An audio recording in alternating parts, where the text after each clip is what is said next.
poof, gone. 20% of your money vanished into thin air. If you only invest in stocks and bonds, that's what you're looking at, according to the geniuses at Goldman Sachs. They say real assets are key to salvaging those 20% losses. Real assets like contemporary art. That's right. The same kind of art you see on the walls of museums. This art has outpaced the S&P 500 by more than double for the last 26 years, and it performs even better than real estate and gold when inflation is this high. One company has even beaten those numbers. They're called Masterworks, and they've averaged a net return of 29% to investors from just 6 exits. Even through COVID, a bear market, and sky-high inflation, some of you early adopters who already signed up saw their exit in August for a 33.1% return. That's right, 33.1%. Obviously, with numbers like that, demand is surging and there is a wait list. But you can skip it just by going to masterworks.io/sadtruth. That's masterworks.io/sadtruth. See important regulation A disclosures at masterworks.io/CD. That's masterworks.io/sadtruth. Hey guys, I am so excited today to have one of the most photogenic guys on TV. As good looking as me, I don't know, probably taller than me. So he makes up for the looks by being taller than me. But then again, other than Greg Gutfeld, many people are taller than me. How you doing, Will Cain? I'm good, Gad. How are you today? Good. I'm so excited to talk to you because I think there are so many things that we have overlapping interest. Of course, all the sports stuff, all the woke stuff. But what I thought we'd start off with today is, you have a very, very interesting and, non-conventional, career path, in that you were first, you studied telecommunications at Pepperdine, then you went and got a law degree. You're a lawyer, but then you decided you didn't want to pursue law and you went into media. I want to talk about your water polo career in a second, but tell us how that trajectory happened. Serendipity or well thought out? What do you think? In the beginning, I would say serendipity, and then it manifests into calculation. When I was in law school at the University of Texas, I realized that I would probably be happy being a lawyer. My father was an attorney, a small town attorney in Texas, and I idolized my dad. I loved going to watch him in the courtroom or even sitting in his office and watching him talk to clients or opposing counsel. And I went to law school because I wanted to be a trial attorney. But when I was in law school, and for what it's worth, I loved law school. I feel like I got a lot out of law school, more than I did out of my undergraduate degree in broadcast journalism. But when I was in law school, I realized pursuing this as a career probably felt like hitting a double. And the way that I was raised and the way that I'm engineered, I need to see the fence so I know how hard to hit the ball. And I wanted to at least go for a home run in terms of my dreams. So after law school, I packed up my dog, beautiful Doberman Pinscher, and I drove north. I drove to Montana, and I lived in Montana for what amounted to a year. I ended up working on this hunting ranch, and while I was there, I wrote the great American novel that went absolutely nowhere. Now, why did it go nowhere? Did you write it, but you couldn't sell it, or what? Where was it in the process? I did. I wrote it. I finished it, which truthfully is an accomplishment in and of itself to complete a novel. And I went through the editing and revision process as well. It's not like I just threw down a first draft and then said goodbye. I spent a couple months going back through it and editing it. I got an agent, but it didn't ultimately sell. But, I knew that when I was in law school, I had this little kindling of a fire that I wanted to be in media. In the beginning, that meant my voice would be shared through fiction, and I had read two books that really influenced me. One was Lonesome Dove by Larry McMurtry, and the other was Travels with Charlie by John Steinbeck.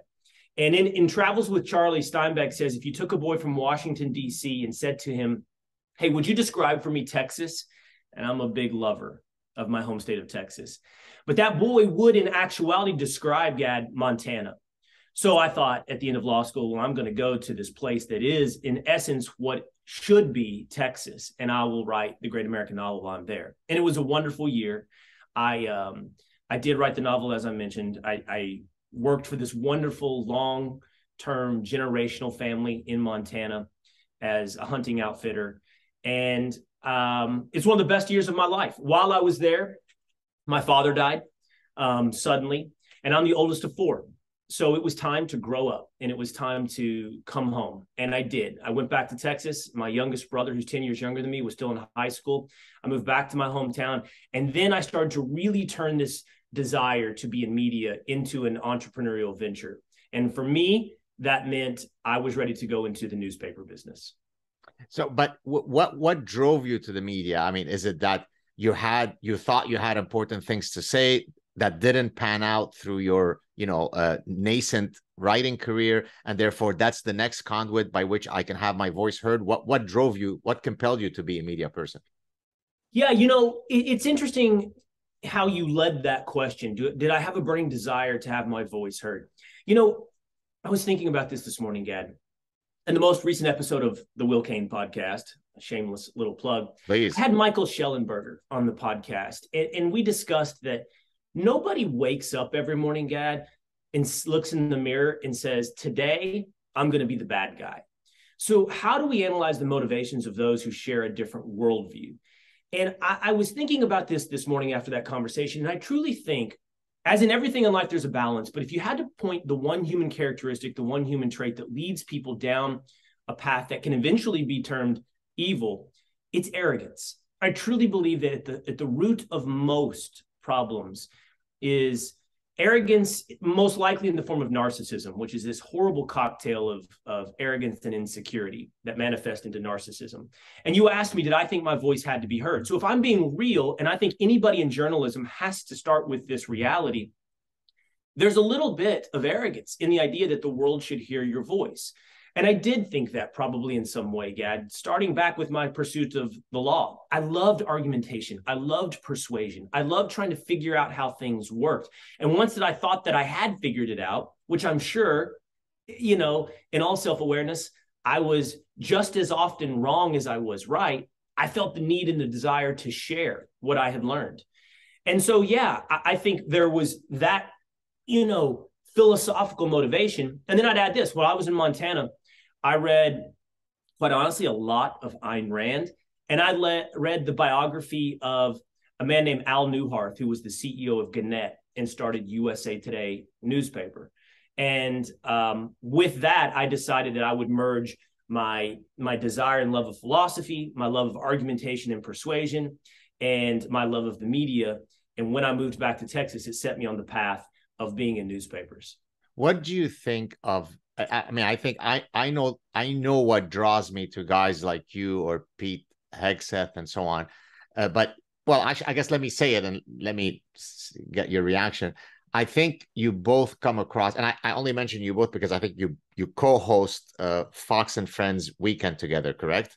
So Yes. we kind of see you always or oftentimes together. I think there is a authenticity that comes out. I mean, the camera really doesn't lie. I know it from my experience in front of the in the spot, in the public eye, where people sit there and are able to pick out, a micro cue that you might have exuded, on the Joe Rogan show that you thought that maybe nobody noticed, but they pick it up. And so I think, would it be correct to say that probably of all of your many wonderful skills and tools, maybe authenticity might be number one? But that had to be, this sounds so weird, but it didn't have to be learned, Gad. It had to be prioritized. So, we went quickly past it, but I did major in broadcast journalism at Pepperdine. So, I had this love of the law and argumentation, but the other half of my influence came from my mother, which every morning she had on the Today Show. And, watching the Today Show over breakfast every morning and reading the back of a cereal box, I probably ended up somehow placing mass media and influence near the top of my list of dreams. And so then I go to Pepperdine. I want to be in sports media originally, and then later news media. But in learning that in university, Gad, I felt like I was going to school to become an actor, and I didn't love it. In fact, I really disliked it.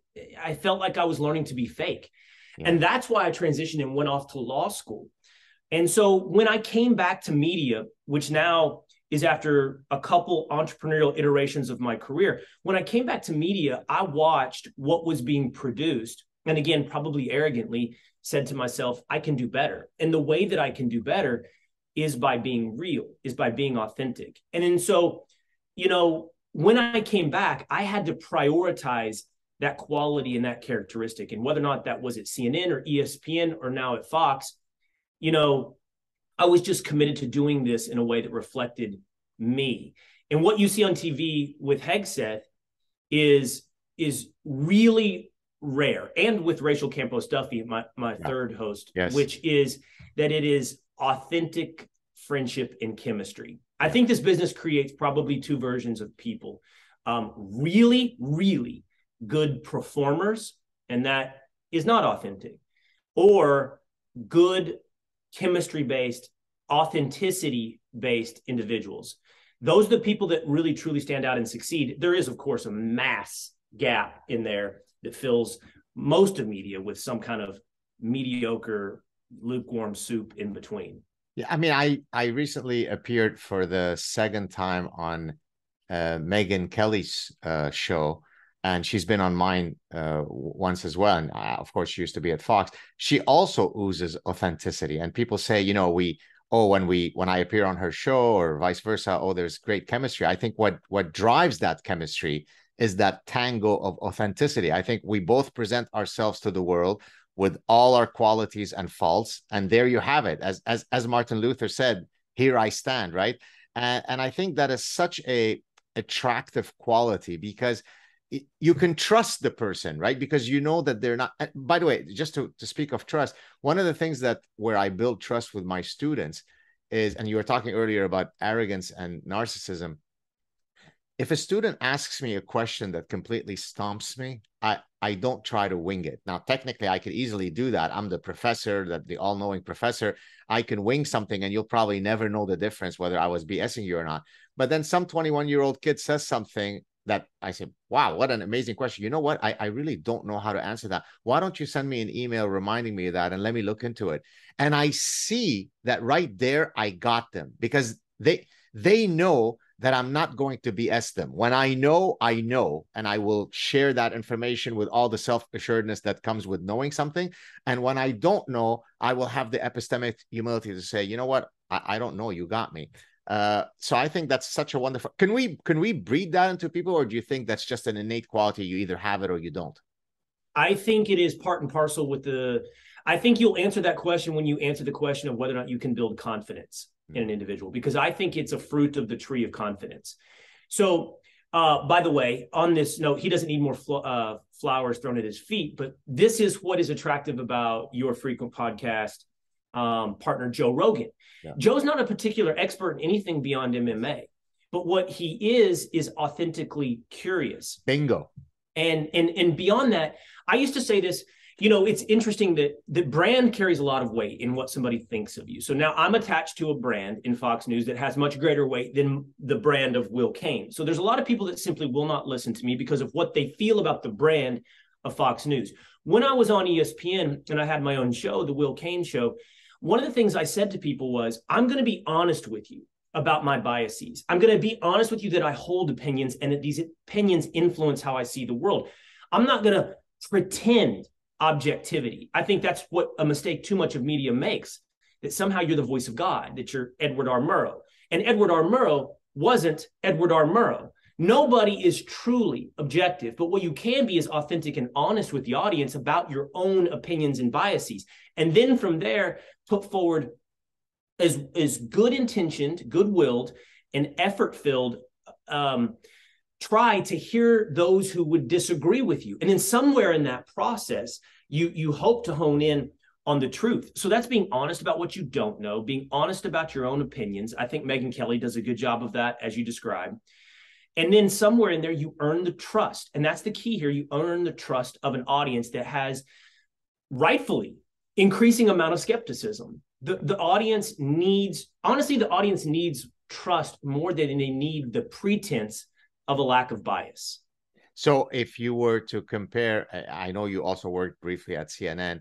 CNN would be a manifestation of the opposite of what you just said, which is they pretend to be authentic and non-biased and objective when we clearly know that they're not. Whereas I think Fox does a good job in saying, look, we do have a particular political position. That doesn't mean that we won't invite people of opposing positions, but we are going to properly signal that we hold these particular views. Is that, you think, the key difference between Fox and CNN? I do. As two particular examples, I do. I think if you looked at who has, and I don't like these little media pissing matches, but if you looked at who invites and hosts people of differing opinions on more, I'm pretty confident in how that ratio will work out for Fox. Well, while obviously some people might think I'm slightly more to the right and so on, I'm actually truly a person who is not ideologically driven in any way, in that I take each issue at its merit. If you ask me about the death penalty or about immigration, you would think I'm ultra conservative. If you asked me about social issues, trans stuff and gay stuff, you would consider me the most socially liberal person. So I truly am an idea by idea person. And yet I found a lot more of a welcoming platform, if I'm talking about American media, with Fox, whereas a lot of the other media, so for example, if you forgive my own shameless plug, the Parasitic Mind should not have only been read by viewers of Fox. If anything, it should have been read by the blue-haired folks and the woke people that might be inhabiting MSNBC and NBC and the rest of them, and yet they never ever invite me. And I think it's truly shame. It's shameful that would be the case, because I'm truly not someone who's ideologically driven. I'm a person of science, and yet Fox has always been incredibly kind and hospitable to me, and the other ones have completely ignored me. And if I'm being real, I think we can do a better job. I know that I can do a better job. I want to host more people on my podcast that disagree with me. I remember the ones who have come on, and I think you and I had an interesting debate about atheism and religion. And, I once had Sid Ziegler of Outsports come on and debate trans issues in sports. I think you can do it in a way. The funny thing, the trick to me is you don't have these conversations with the pretense of kumbaya. Oh, we all get along, there's no judgment, and then at the end we agree.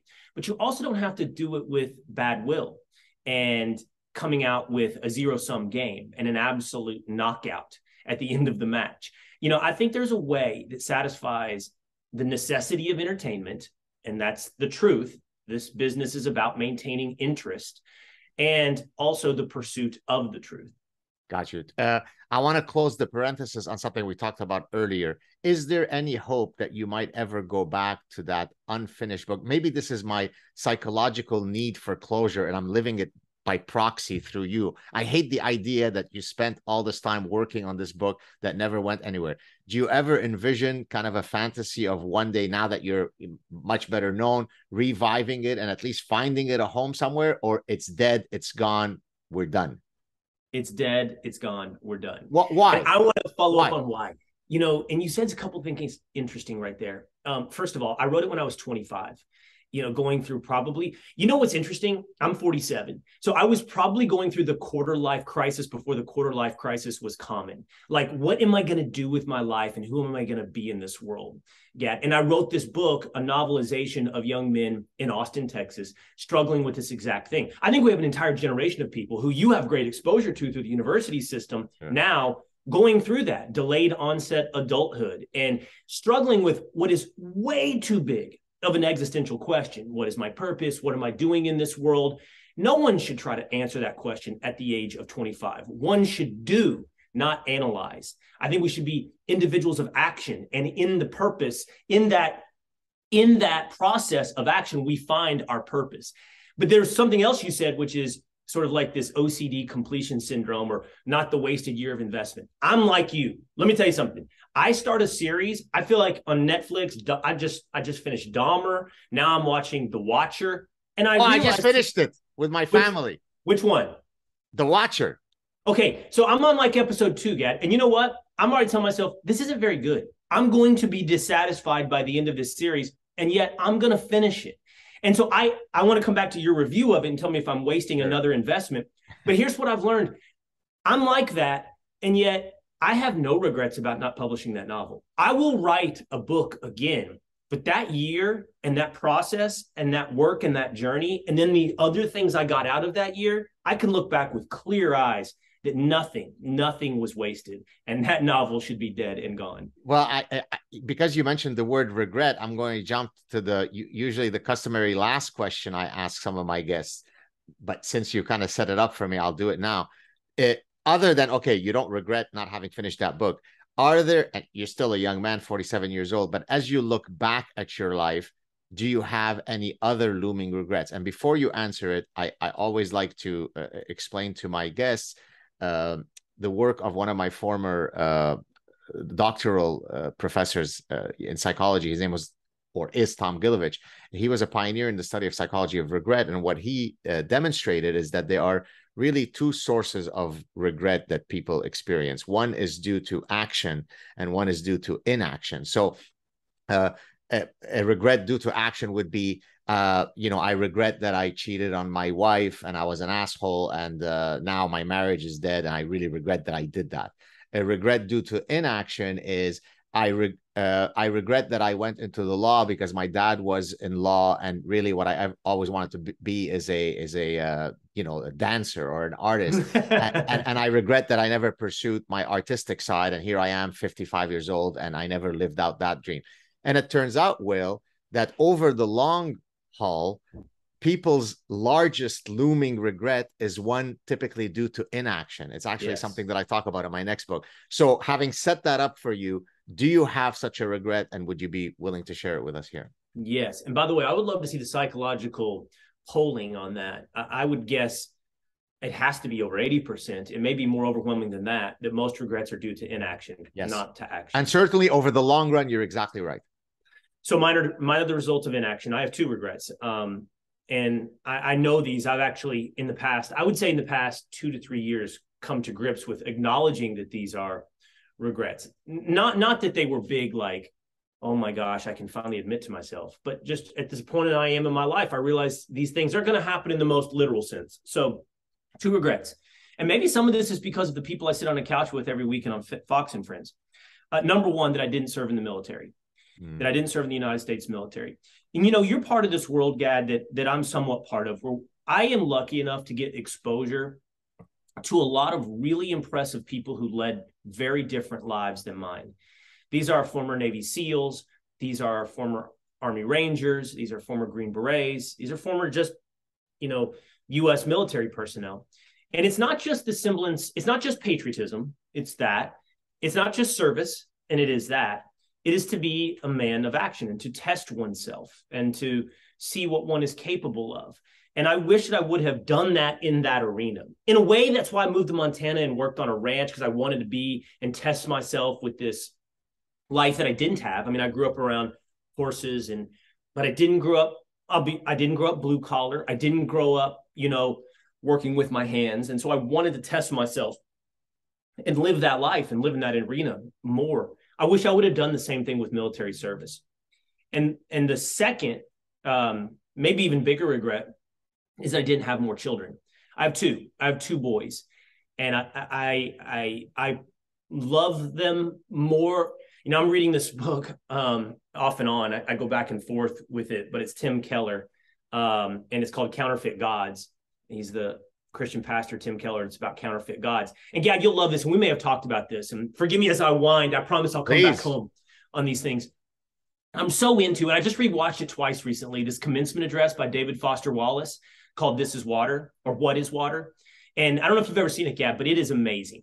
And in it, Wallace says, it's on YouTube. He says, in life, you do not get a choice as to whether or not you worship. You get only a choice as to what you worship. He kind of attaches it to sort of your hierarchy of priorities, and whatever you place at the top of your priorities, your intellect, money, your ambition, love, your beauty, vanity, whatever it is that is number one, whatever wins whenever two priorities are pitted against one another, in essence becomes your God, becomes what you worship. and everything else will lie at the altar of that. And almost every one of the things you choose to worship will betray you. So you might as well consider this higher power who has a pretty strong moral code and an afterlife worth aspiring. That's the argument that Wallace makes. And even in this book by Keller, who talks about counterfeit gods, all these other forms of worship, he talks about loving your children and you know, more so than maybe your faith. You know, I probably run that risk, man, because I love my two boys. I think everything, my world comes down to analogizing how to turn them into men, their sports, their life lessons, their friends, whatever it may be. And I see them approaching the point at which they are going to leave the house. And I think about big families. And so one of my second regret is I didn't have more kids. I wish I had 3, wish I'd had 4. I wish I wouldn't have stopped at 2. And I'll just end this by saying, maybe this is the lesson of regrets. Regrets don't have to be something that holds you back, but can push you forward. And maybe it won't be literally that I have more kids, or maybe it won't be literally that I get to serve in the American military, but maybe I'll find other ways to serve. And maybe I'll find other ways to build my family. Maybe that's, you know, foster, maybe that's adoption, maybe whatever that may be. Maybe it's none of those things. I'm not saying I'm going to do those things, but maybe I'll find other ways to build the concept of family and to look for ways to serve. Well, I certainly share. So let me comment about your 2 sources of regret. First, the second one. I share that regret in that my wife and I have been together for 23 years, and yet we only have 2 children. And we started late by choice, but in retrospect, I would have liked our 2 children to have been numbers 3 and 4 rather than numbers 1 and 2. The reality is that because we started late, you know, we had our first child when I was 44, our second child when I was 47. Now that's okay. That's a late dad, but my wife is 11 years younger, so there was a bit of leeway. But we sort of took too much time before we got going. So I completely share that regret. And as a more minor regret that I have regarding, you know, parenting issues, is I regret that we did not teach our children all of the languages that we speak. So my mother tongue is Arabic. So I speak Arabic, French fluently, English, and Hebrew. We're Lebanese Jews. And my wife also speaks, French and English, but also she's Lebanese Armenian. So she speaks fluent Armenian. So between the 2 of us, we have 5 languages covered. And yet our children only speak French and English. And the reason for that is because if I spoke to them in Arabic or in Hebrew, my wife would be left out of the conversation because she doesn't speak Arabic or Hebrew. And if she spoke to them in Armenian, I would be left out of the conversation. And so we ended up just settling on the two languages that we both know, which is French and English. And I regret that so much because there is such extraordinary power, Will, that comes with being, you know, a pretty deep multilingual person, right? So, I can get on an Arabic show and talk about Islam in Arabic, and people will start sending me emails and they're like mesmerized by that ability because they know me as Saad, who's the professor who speaks in English. And suddenly I break out the flawless Arabic. And plus it bonds you with people, right? Like, I could navigate through Arabic milieus, even though of course I'm Jewish, but I'm considered a brother because we share a language, right? And so I so regret that I didn't teach them that. Probably you don't have that regret because most Americans regrettably only speak 1 language, correct? Right. Yeah, there you Can I ask you this Please. question on that? So as someone who speaks so many languages, you talked about the practical applications of being able to do that. I'm curious about the intellectual fluidity that being able to speak so many languages creates. I was hanging out with a very smart friend of mine the other day whose daughter is deaf, and she speaks American Sign Language, and so does he now. And I was talking to him, and she has some other learning disabilities as well. And I was asking him about, you know, where her learning disabilities land on, you know, what age would her intellectual capability be compared to her contemporaries. He said it's difficult to know because American Sign Language is so different. And so when you're interpreting things through language, it's hard to fully communicate or see where someone is processing something. And so he was just telling me, for example, American Sign Language is really stripped down to the basics. And I think I'm not positive about this, but it leads with the noun, always leads with the noun. And it changes the way, I don't know if it changes the way you see the world, but it certainly changes the way you describe the world. And I'm curious if that extends to being multilingual. So in other words, the fact that you can speak Arabic and Hebrew and French and English, has that, whether or not that's through sentence structure, syntax, whatever it may be, Gad, does it change? Does it make you more fluid, actually, not just in how you describe it, but how you see the world? What a fantastic question. I think that the first thing that comes to mind is the following. There are beautiful expressions in Arabic that you simply don't find the equivalent in any of the other languages. So I will introduce it. First, I will explain what it is in Arabic, and then I'll introduce it to my English audience.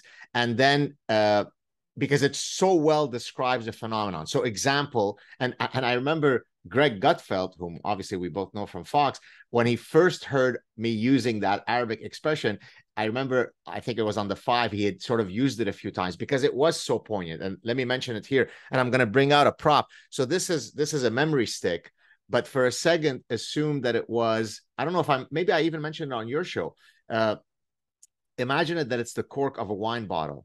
And there's an expression in Arabic that says, getting drunk by simply smelling the cork of the wine bottle. I mean, I'm obviously translating, right? And yes, of course, what that means is that you are of weak constitution. Now, when you apply it to cognitive things, if I tell you, Will, you're getting drunk by the cork of the wine bottle in Loving Obama, let's say, what basically that says is you're falling prey to the cosmetic features of Obama, but you're not listening to the content of his message. Or if you hate Trump, it's the same thing. You're hating him because of, his cantankerous way of speaking rather than the content of his policies.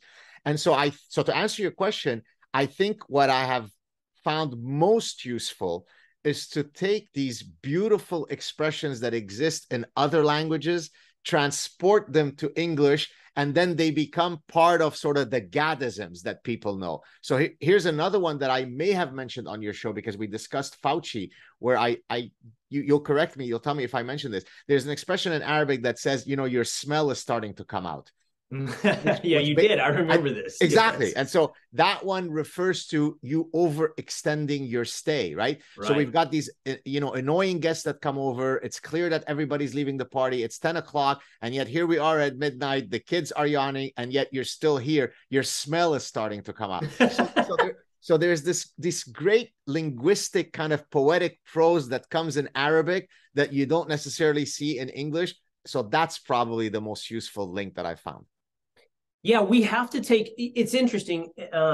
You have to take some very abstract ideas and you turn them into concrete, right? So language is how we make abstract concepts concrete. And truthfully, you could say science is the language there also. Math is a language. It's how we take abstractions, we communicate them in concrete terms to one another.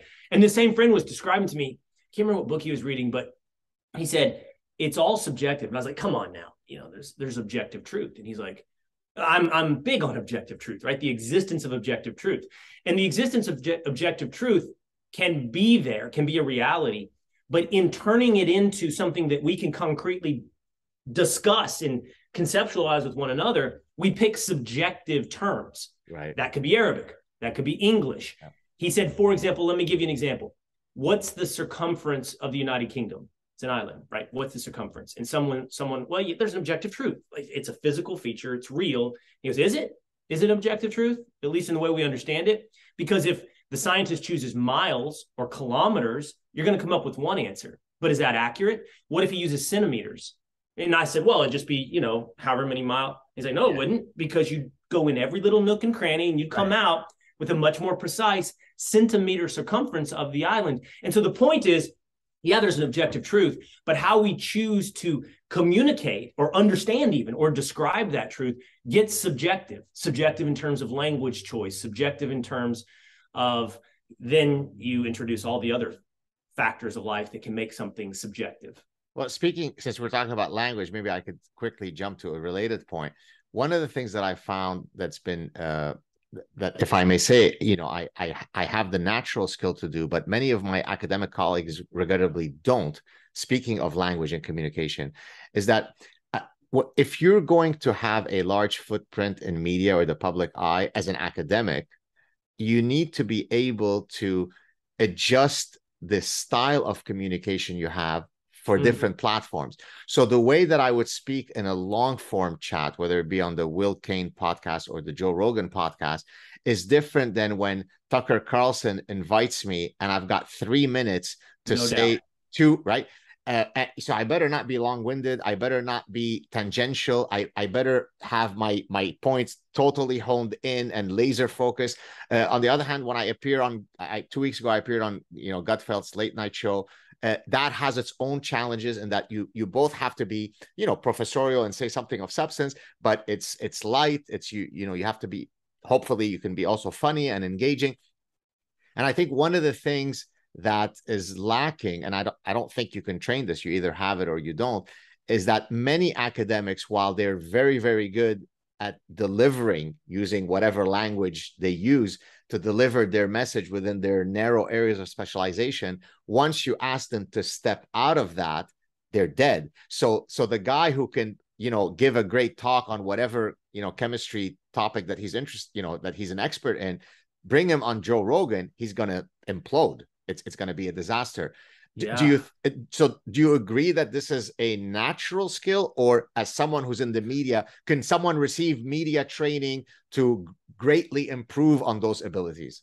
That's a great question, and I'm gonna harken back to a string I think we left untied just a moment ago when I said the question is whether or not you can teach someone confidence. I'm not saying these two are inextricably related, but as I'll tell you again, as a parent, I ask myself these questions all the time. So what you're describing is a skill or an innate ability in media isn't unique to media. It's just more pronounced. So anybody listening at home right now also goes through the same thing. And we just call it this: read the room, bro. Like, read the room. So any situation you're in, read the room. Like, did you just talk for 10 minutes straight with a group of 7 people sitting around having a beer? Was your story that good? Or did you not see everybody shifting in their seats? Did you not see people losing eye contact, right? Like, we all deal with this on a day-to-day basis, in a business meeting, in a one-on-one conference room, whatever it may be. We're all trying to read the room. And so you ask me, is that innate or is that learned? I don't know. I have 2 sons, right? And I'm asking myself, like, look, I come from Texas. One of the I think we can speak.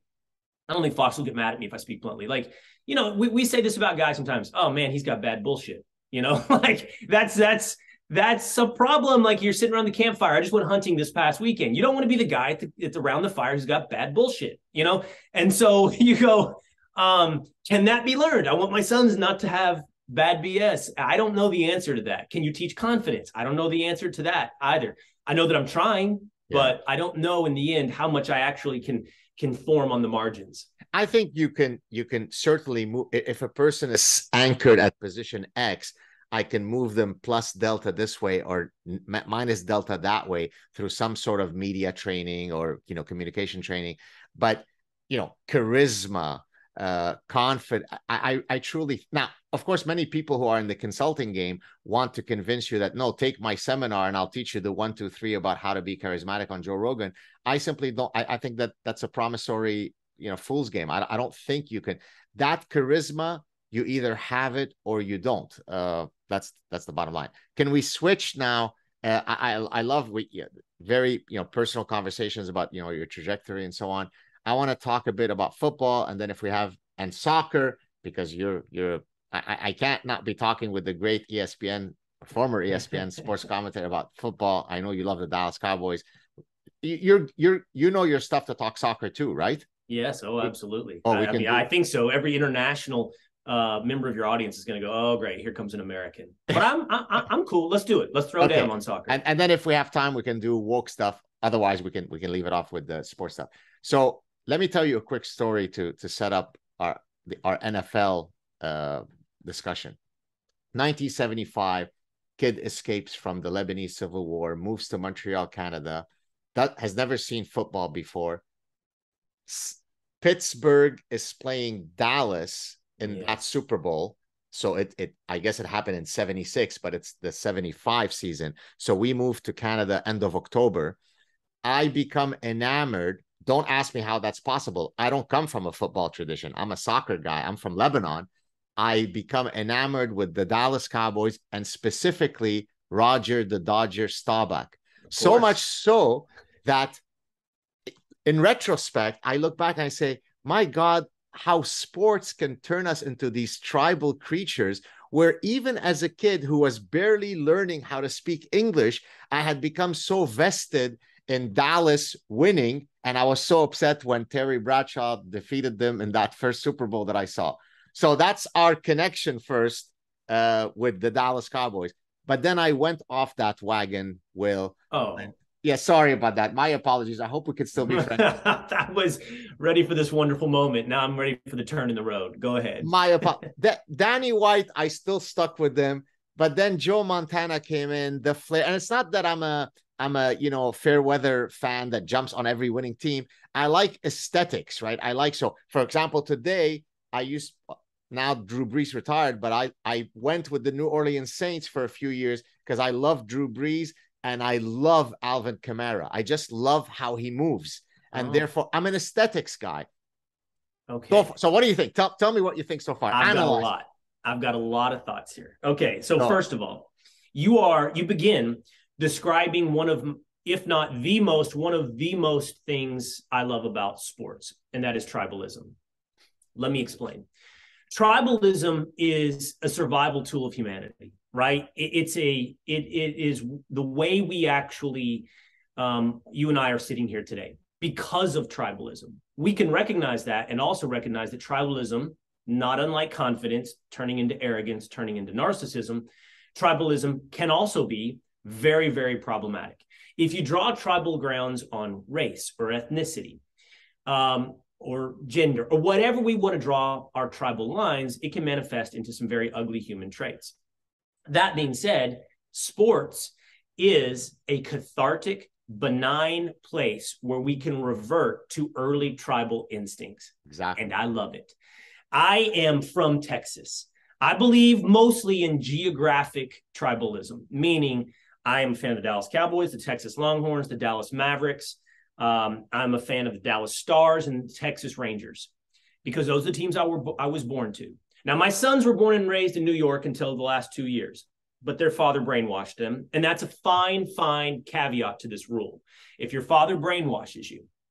But the fact that you tribally migrate to the Cowboys is so interesting because it wasn't just happenstance. It was by design.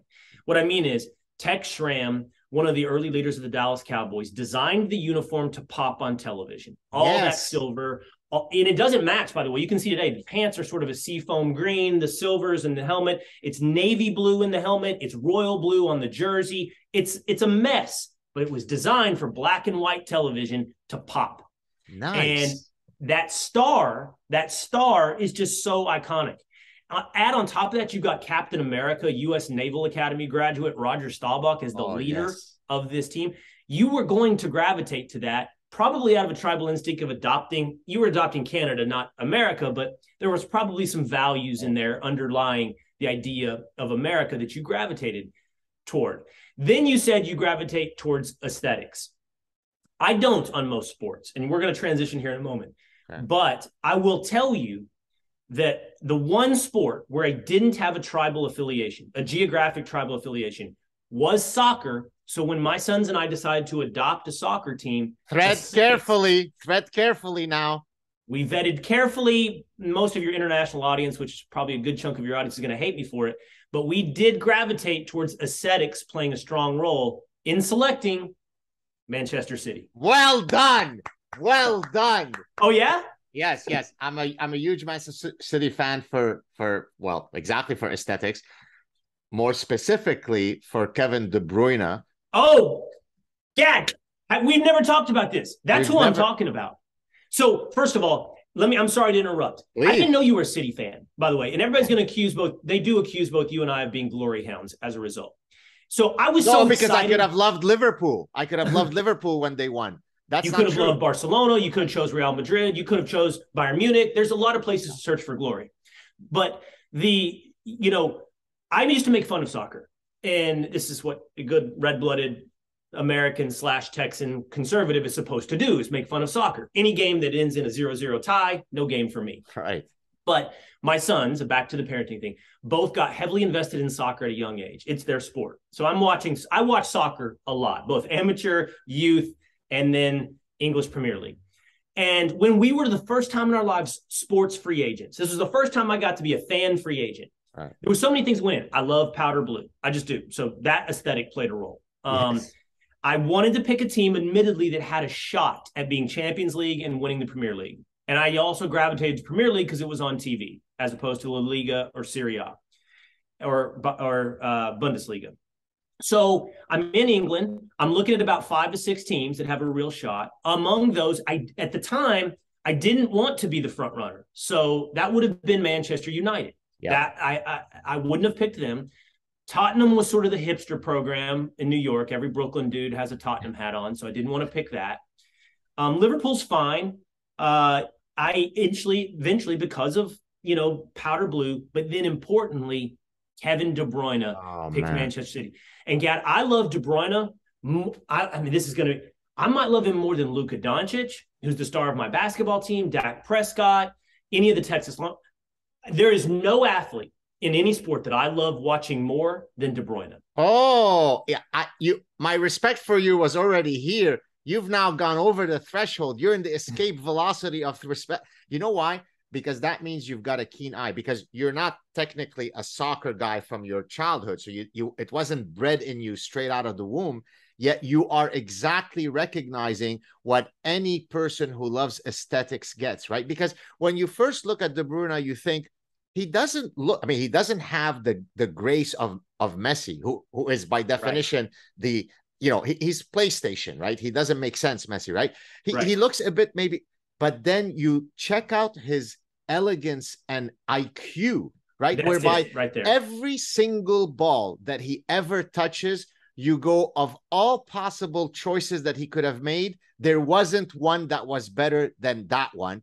Therefore, he must be the most, short of Messi, I've seldom seen a player this intelligent. So I'm with you, brother. So I've overthought this out. By the way, my sons, we've talked about it from the beginning. I'm actually gravitating a little bit, Gad, to where my favorite position on the soccer field is the 6, the CDM, because it's even less heralded, and he makes so many passes during the game. And that's the position that was played by Pep Guardiola, the manager of Manchester City.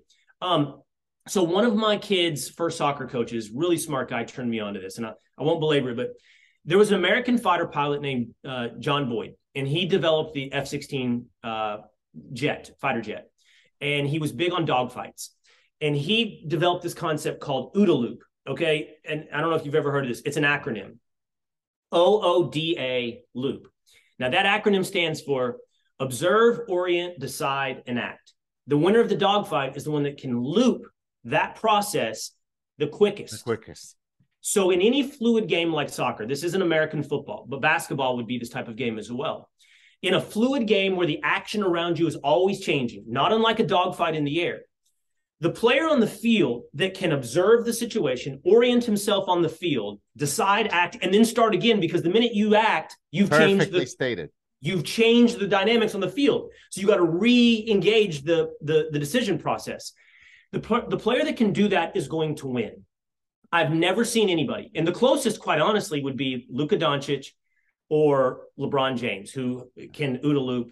He's got massive physical traits and athletic advantages, but I wouldn't take away from LeBron. And I dislike LeBron on a lot of, political issues. Sure. But he sees the court, but nobody more than De Bruyne. And my analogy is he's a time traveler. He plays that game 3 seconds in advance of everybody else. Beautiful.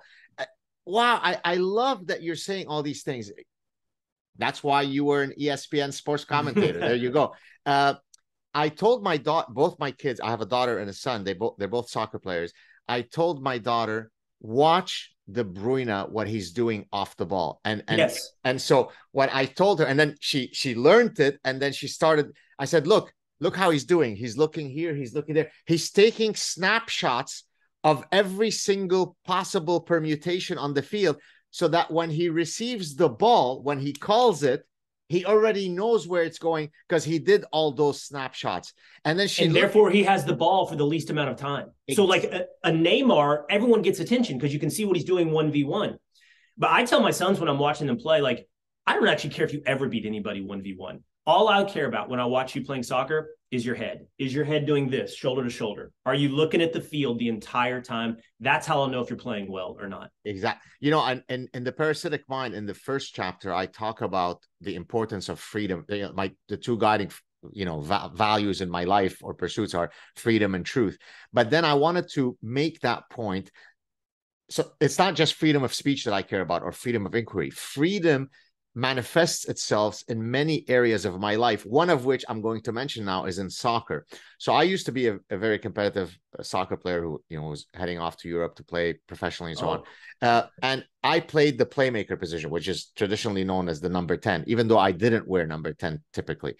And so in the Parasitic Mind, I basically mentioned that the importance for me to have a coach who granted me the freedom to float around as I saw fit, to look for spaces, to be creative, determined whether I fit well within that coach and I became, the guy that everybody looked at, or he made me invisible if he were another type of coach where he said, you're playing on the left side of midfield, you have to do this, and it's not because I was a prima donna, it's because my biggest strength, I was a very skillful player, I had a nice touch, but it was precisely this floating around.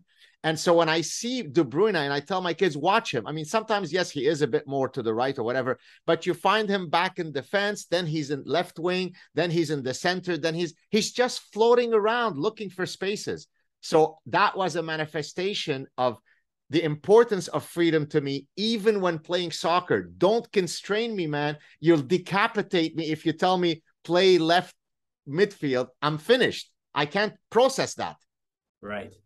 Well, we share this love, man, because I'll tell you, I'll cap with this. Both my boys wear number 17. Oh, is that right? Because of De Bruyne? Oh, absolutely. Because of De Bruyne. Very nice. Okay, let's go back to NFL, and then we'll try to wrap it up. I know we have a hard stop in 60 minutes. Who do you forget about the Dallas Cowboys? I get the geographic tribalism. Which current team fits our common love for aesthetics in the NFL today? Which is the team that's most? Wow. I'm gonna guess one. Could it be Kansas City or Buffalo with their high octane offense? No.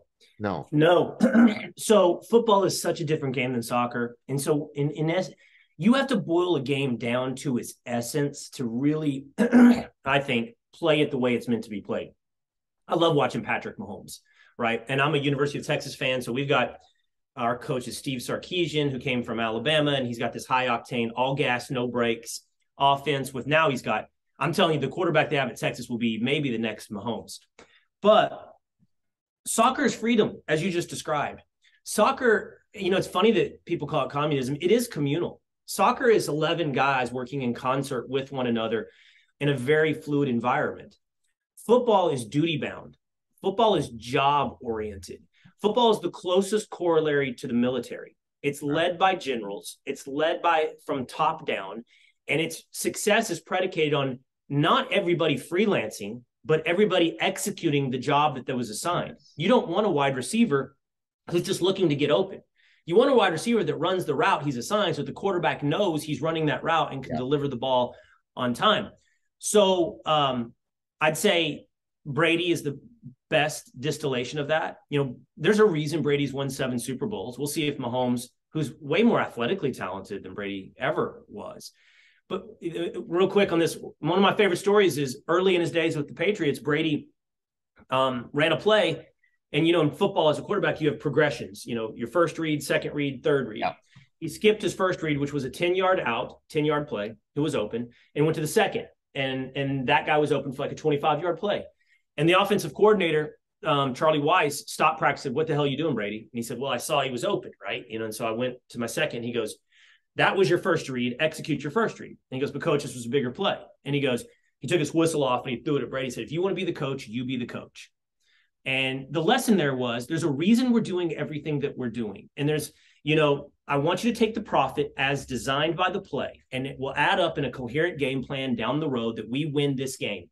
And maybe it's not as flashy or as big as Kansas City, but over a given amount of time, it's won more Super Bowls than anyone else in the history of the game. Both Brady as a player, the Patriots organization, and Belichick as a coach. So if you're asking me, like, what is football supposed to look like? It's supposed to look like what the New England Patriots were under Tom Brady. And it evolved. You have to be able to evolve over time. That's Saban at Alabama as well. You start out with like a run-oriented offense. As it gets bigger, you become more of a pass-oriented offense. So it's not without innovation, but it's designed as this military-esque hierarchy of doing your job, which, by the way, was Belichick's famous chant, do your job. Very cool. In terms of players on the aesthetic scale, are you with me on Alvin Kamara? Well, it's funny. I've never paid. I watch Alvin Kamara, but he's never stood out to me like that. I mean, he's athletic, he's fast. Have you shifty. seen? I had. Forgive me for interrupting you. I had No. Superman, Dean Cain, right? I'm trying to remember. He shares your last name. Yes, I had him on my show. What a lovely guy. Do you know him well? Do you know him at all? I met him a few times on Fox. That's my. Yeah, what a gentleman. And he used to be an ex-football player, and so we were talking, and I shared with him my admiration of Kamara, and he turned me to the YouTube clips where you see Kamara doing his training regimen. Have you seen those? No. Oh, it's unbelievable. I did see. I think I did see one of those one time. He's kind of blindfolded, semi-blindfolded. Yes, I did see. He's catching balls in the air as well. Balls, red. Yeah. But that captures his balance, the way he moves. The only player I've seen, and you'll correct me if I'm wrong, that moves this gracefully was arguably my favorite running back of all time, Barry Sanders, who had this both ability to be powerful, break through the hole, but also do all the the jive stuff, the shimmy stuff. And please pay attention more to Alvin Kamara, and let's try to see. I've not noticed Barry Sanders and Kamara as much. I think more when I see Kamara, I think slashing. Sanders was a little like joystick Frogger, just bump, bump, bump, bump, bump all over the field. Like you actually know who is the closest to Sanders to me in terms of athleticism and the way they move on the field? Messi.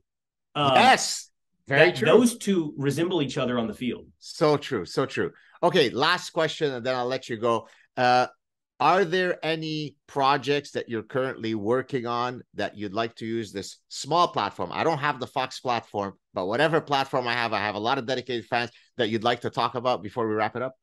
Well, I appreciate that opportunity. You can always check me out on Fox and Friends weekend, Saturday and Sunday, 6 to 10 Eastern. The project that also that maintains my passion is the podcast video and audio where Saad appeared not long ago. Because I do love these long form conversations. I do love the tangents, as you talked about earlier. I think that's where all the juice is in the conversation. I think that's the mark of good bullshit. And so whether or not it's on YouTube or Fox News Podcast or Apple or Spotify, I would love it if your listeners would check out the Will Cain podcast. You are such a delight. Stay on the line so we could say goodbye offline. Thank you so much for coming on the show, Will. I look forward to hopefully hosting you again. Thank you, Gad. Cheers, buddy.